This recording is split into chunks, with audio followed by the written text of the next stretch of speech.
नमस्कार, म प्रकाश गिरी, जितपुर सिमरा नगर उद्योग वाणिज्य सङ्घको महासचिव। सम्पूर्ण व्यवसायी साथीहरूलाई आफ्नो व्यवसाय सञ्चालन गर्दाखेरि निम्न निर्देशनहरू अनिवार्य रूपमा पालना गर्नुपर्नेछ।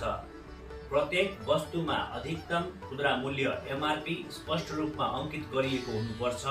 एमआरपी भन्दा बढी मूल्य लिने कार्य पूर्ण रूपमा निषेध गरिएको छ। ग्राहकहरूबाट अनावश्यक रूपमा बढी रकम असुल नगर्नुहोस्। पसलको नाम तथा साइन बोर्ड उचित र देखिने स्थानमा राखिएको हुनुपर्छ।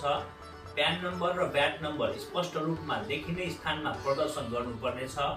प्रत्येक बिक्रीमा ग्राहकलाई अनिवार्य रूपमा बिक्री बिल अर्थात् सेल्स बिल प्रदान गर्नुपर्नेछ। प्रत्येक खरिदमा आपूर्तिकर्ताबाट खरिद बिल अर्थात् पर्चेस बिल अनिवार्य रूपमा लिनुपर्नेछ।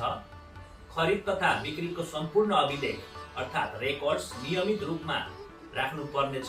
सबै कारोबार पारदर्शी र प्रचलित कानुन बमोजिम सञ्चालन गर्नुपर्नेछ। उपरोक्त निर्देशनहरूको उल्लङ्घन गरेको पाइएमा प्रचलित कानुन बमोजिम कडा कारबाही हुनेछ।